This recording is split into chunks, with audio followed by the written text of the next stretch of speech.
Келгиле биз бүгүн балдарга цилиндр формасын окутууда кандай изилдөөлөрдү колдонобуз ошол жөнүндө сөз кылалы.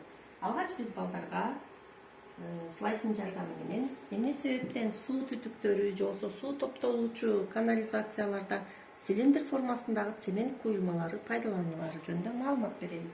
Мисалы бул суу топтолуучу жерге коюлуучу цилиндр формасындагы цемент куюлмасы экен. Мына бул жерди да байкасаңыздар, суу топтолуучу жерлер цилиндр формасындагы цемент куюлмалары турат. Суу келүүчү түтүктөр, желим же болбосо темирден жасалган түтүктөр дагы цилиндр формасында болот.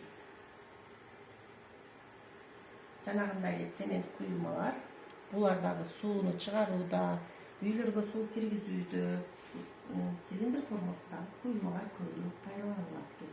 А эмне үчүн биз буларга 3 бурчтук же болбосо 4 бурчтук формасындагы куюлмаларды пайдаланбайбыз? Мүмкүн булардын арасында кандайдыр бир сыр бардыр. Келгиле анда ошону баарыбыз чогуу изилдеп көрөлү. Алгач биз балдарга изилдөө жүргүзүүнүн алдында түстүү кагаздардан ар башка формаларды жаза алабыз.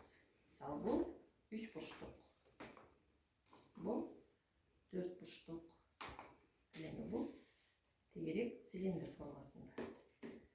Ушул 3 башка формадагы заттар канчалык деңгээлде ооруктукту көтөрө алат, азыр изилдейбиз. Алгач бизге 3 бурчтук формасындагы фигураны алып көрөлүк. Бирдей өлчөмдөгү китептерди коебуз.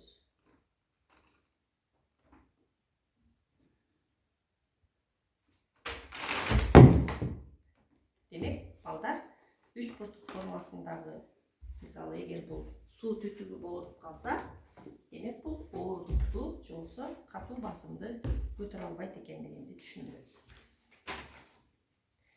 Экинчисинде 4 бурчтук формасындагын алып көрөлүк. Буга дагы китеп коебуз. 1, 2, 3, 4. Демек, 4 бурчтук формасындагы эгер түтүк боло турган болсо, бул 3 бурчтукка караганда бир аз басымды көтөрө алат экен. Эми тегерек же болбосо цилиндр формасындагы фигураны алып көрөлүк. 1, 2, 3, 4, 5.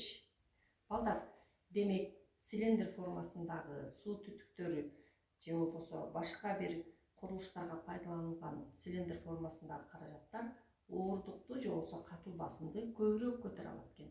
Мына ошол себептен суу түтүктөрү же болбосо септикке коюлуп жаткан суу топтолуучу цемент куюлмалардын баардыгы цилиндр формасында болот экен деп изилдөөлөрдү балдарга көрсөтүп берсек болот экен.